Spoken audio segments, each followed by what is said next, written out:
All right, this is my official Black Ops 6 campaign review. Honest review, unbiased, CNN News, Fox News Network. X is the biggest social media platform in the world. X is the biggest news network in the world. Blah, blah, blah, etc. No bias here, guys. Now, Modern Warfare 3's campaign sucked donkey, okay? Modern Warfare 2's campaign sucked donkey. Cold War's campaign was goated. Vanguard's campaign sucked donkey. Time for Black Ops 6 campaign. How do I feel about it? How good is it? How long is it? Did it live up to its hype? Is it a Black Ops 6 campaign? Is it fun? Is it replayable at all? Is it a fun wild ride? Let's get into it right now. All right. So basically, guys, Black Ops 6 is the best Black Ops game, Black Ops campaign right after Black Ops 1. Now, Black Ops 1 had the MK Ultra, the CIA mind control, Operation Everything False Flag, and that's exactly what Black Ops 6 leans into. And I think Black Ops 6 leans into that whole undercover classified operations way more than any other Black Ops game. I'm pretty sure about half of this game is like really trippy stuff, really interesting stuff. Maybe like 30%.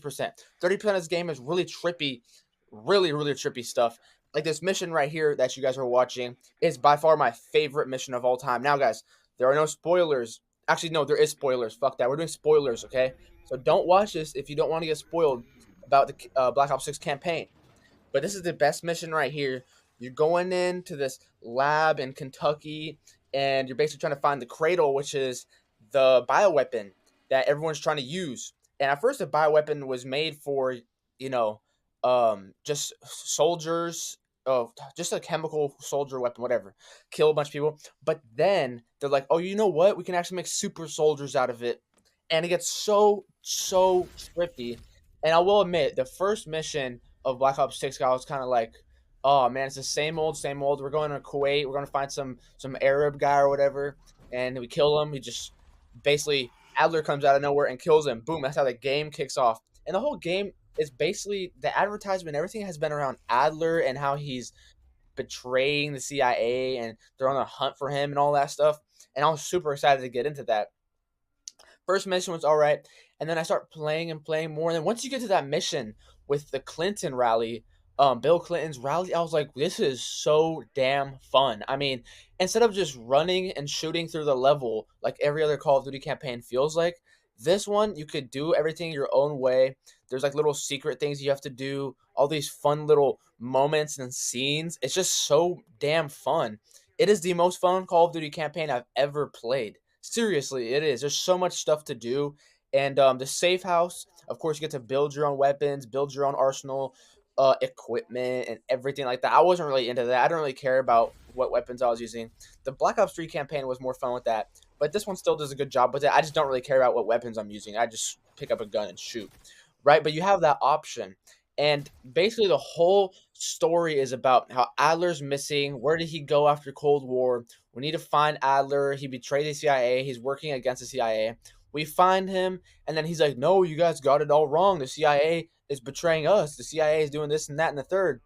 And we go on this whole kind of hunt for Saddam Hussein and this bioweapon called the Cradle. That's eventually what we learn about in the first couple of missions. There's this bioweapon that we're looking for, and Adler and our whole team has to stay under the radar because we're not supposed to be doing all these missions and looking for this stuff. It's, unconstitutional, illegal, whatever it is, but we're not supposed to be doing all this stuff looking for it. And eventually we have to kill all these different people and hunt down all these different people to find the main source of the cradle. Eventually we find the cradle, which is in this map right here, or this mission right here, Emergence. It's amazing. It's so damn good. You basically go into this undercover underground facility, classified facility, and you find the damn cradle. But here's a twist: there's basically zombies everywhere, and you're like, "Oh, the zombie is a hallucination. Am I tripping? I don't know what's going on." And we still really don't even know. Like, the zombies are a hallucination, right? But they were working on some really secret, dark stuff at this facility.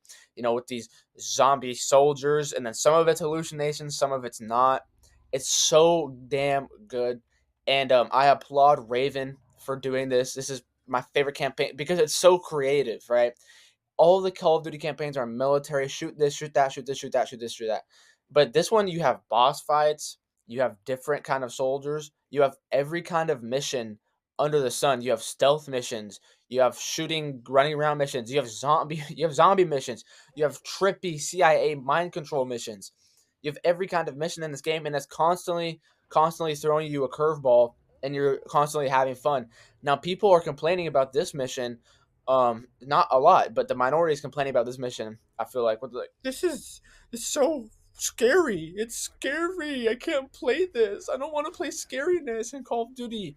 And these people are like 10 years old or 11 years old maybe, or these are old heads of Call of Duty. I'm not sure. Yeah, this mission is actually pretty scary. Not as scary as the last mission, but this mission is kind of like a horror game, it feels like. It really does, because you're walking around and you're getting jump scared and you're hearing all these creepy ass noises and you start tripping out. Like, look at this right here. This part right here is just amazing. You grab this grappling hook off this guy, and then you're like, all right, cool, I'll put it on, and then what the hell is that? Boom, what the fuck is that? And then yeah, that's exactly what happens right there. See? And people are complaining, "Oh, it's too scary. I can't play it. I'm stuck on this part. I don't want to go past it." Guys, guys, this is called creativity at its peak. Okay, this mission right here is more scary than most horror games that I've played.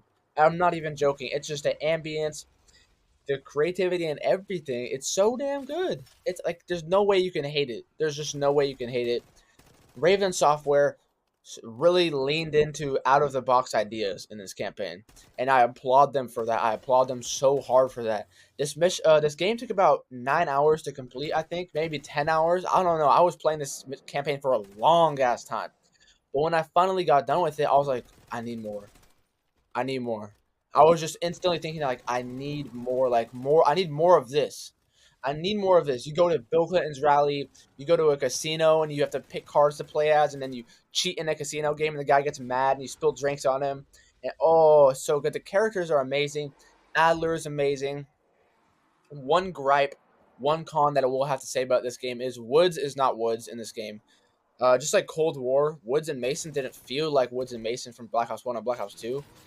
Woods is not Woods in this game. He doesn't have the same personality. He doesn't sound the same. Obviously, it's a different voice actor, but he's not even a badass anymore, if I'm being honest. That is the main con of this game.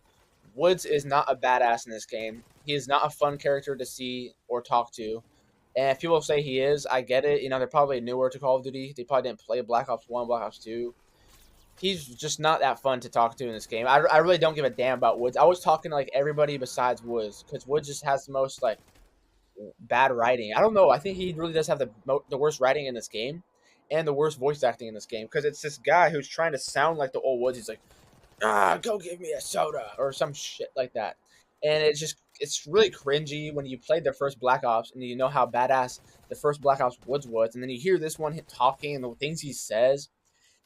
And I did not like it at all. Really, it's sad because Black Ops 1 had a great character with Woods, and because of them not bringing back the original voice actor and also changing his model to look weird, his model just looks weird in this game. He's weird. It's so weird. His model does not look the same, and he does not sound the same. It's not fun. Woods is not good in this game. 0 Woods. All right. Main con of this game, I'm telling you by far, main con of this game. Adler, on the other hand, is at his best. Adler is one of the best Call of Duty characters of all time. Cold War, he was awesome. In this game, he is awesome. You don't really, you'd see from him and hear from him a lot, but not as much as in Cold War. I feel like in Cold War, he was kind of more on the forefront because he was actually brainwashing you in Cold War. But in this game, he's just fighting along with you, which is still good. I love Adler, but I wish there was a little bit more from Adler. And honestly, I wish they leaned into Adler being a bad guy and chasing after him for much longer, because it's in the first mission where you find Adler and then you realize he's not a bad guy at all. And the whole advertisement of this game is the truth lies.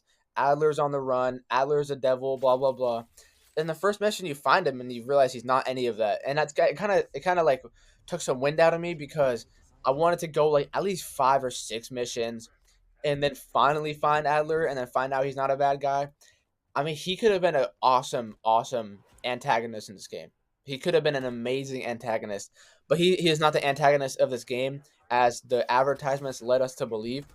which is kind of disappointing because he's a really charismatic character, individual. I would have liked to see him as an antagonist at least for half the game. I mean, that would have been awesome. He's not. You find him in the first mission. Not a big deal, but I wish they leaned into that because he would have been a great antagonist. The player that you play as, named Case, it is so damn confusing. Your character does not talk at all. You don't have any backstory about yourself.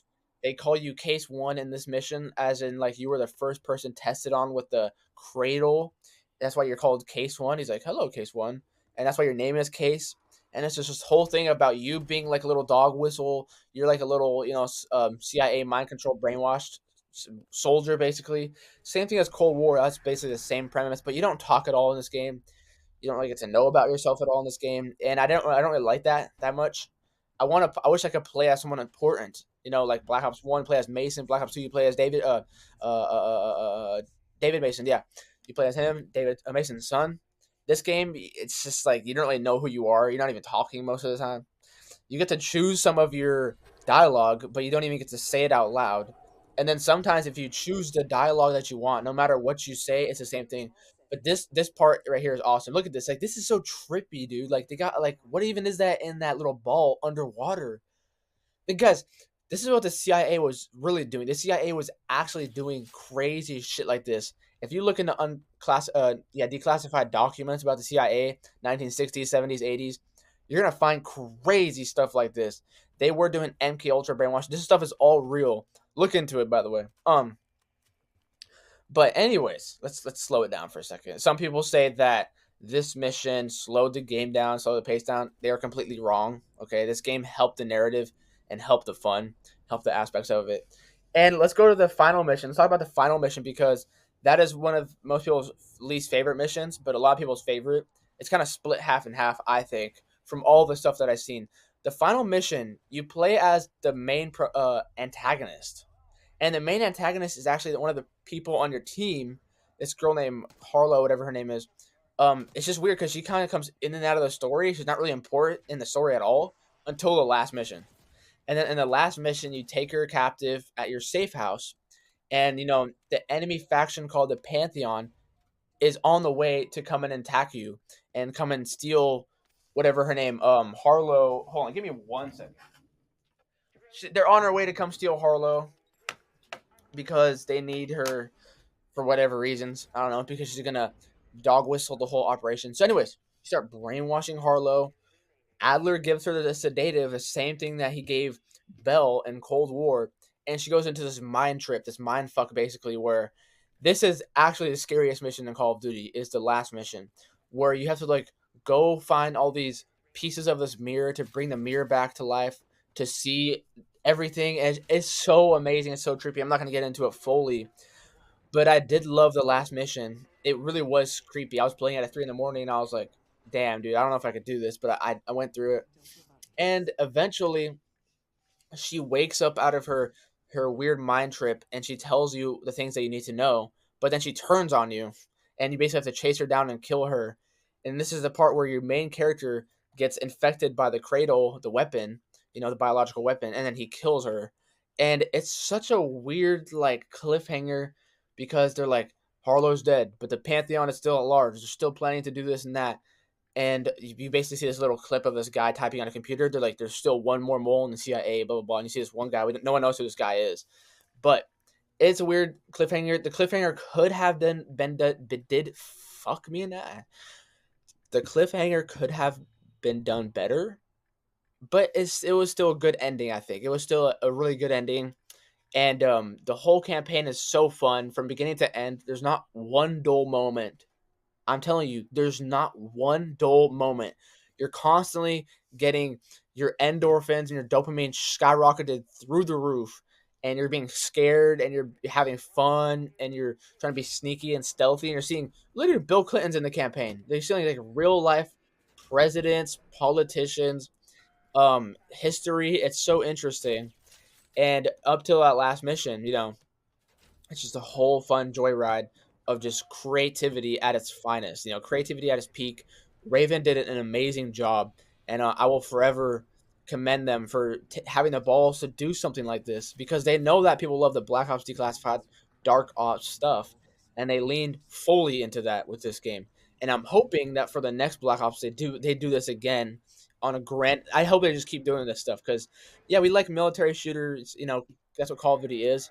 But that campaign gets boring after it's just bad guy nuke, bad guy Arab nuke. We have to go get the nuke. Blah blah blah. That's what Modern Warfare has basically been stuck with doing forever. Guys, Black Ops 6 campaign, I think it's my favorite campaign of all Call of Duty. So, I would say Black Ops 1 and Black Ops 3, Black Ops 2, all top there. But I don't know, it's hard to rate them all individually. It's hard to separate them all because they're all on the same level of goodness. Black Ops 6, it could very well be the number one best campaign. I'm just saying, it could be the number one best campaign of all time. I'm gonna have to sit on it more. I'm gonna have to play it again on veteran and then see what I think. But through my first playthrough, that's how I feel about it. I'm not disappointed at all. Final review, final rating for the Black Ops 6 campaign is a 10 out of 10. Yes. Oh, you can't give it a 10 out of 10. Yeah, I actually can give it a 10 out of 10. I gave Cold War a 9 or an 8 out of 10 campaign. I'm giving this one a 10 out of 10 because it goes so much out of the box. It throws so many curveballs at you. There was literally moments where you go, what the fuck? Like, you say that to yourself out loud. That's how surprised I was. There's so many excellent moments. I was never bored. I never wanted to save and quit. I never wanted to pause the game. I wanted to just get the campaign done in one whole run, but I couldn't because I have a job and I have all this stuff to do. But I wanted to. That's how fun it was. And overall, an amazing masterpiece, excellently crafted. Whoever made this campaign, which is Raven, they cared about this. They had fun making this. They put passion into it. You could tell that they had fun doing this, okay? 10 out of 10 Black Ops 6 campaign. And for me to say, like, I hope the next game does better, I can't even say it because you could do better than this, but I don't know how. That's the thing. I can't put my finger on how you could do better than this. It's just 10 out of 10 worthy, dude. Maybe I'm on cloud 9, but I finished the campaign 2 weeks ago, and this is 2 weeks after, so I'm not on cloud 9. I'm not in a honeymoon phase. I still think this campaign is a 10 out of 10, and it won't change, okay? It's going to stay like that. Yes, the two flaws, the biggest two flaws I have, maybe three. The main player he plays as doesn't talk, and it doesn't really matter. Woods is trash in this game. Like, he's completely not even Woods. Woods is trash in this game. And the ending cliffhanger could have been better. But the ending is still good. Don't get me wrong. It could have been better, though. Black Ops 1 ending was good. Black Ops 2 ending was good. Depending on what you do. Black Ops 3 ending was good. Cold War ending was fantastic. Black Ops 6 ending was fantastic. They'll have good endings. Thank you guys so much for watching. Go play the campaign if you haven't already. If you did, I hope you didn't get ruined by those spoilers. I didn't really get into everything, but I got into a lot. Tell me, what do you guys think? Please, in the comments, rank what you think 1 out of 10 because there's so many biased people. I don't like zombies. I don't like scariness. I can't play this. Tell me what you guys think in the comments. Thank you guys for watching. You guys have a good day.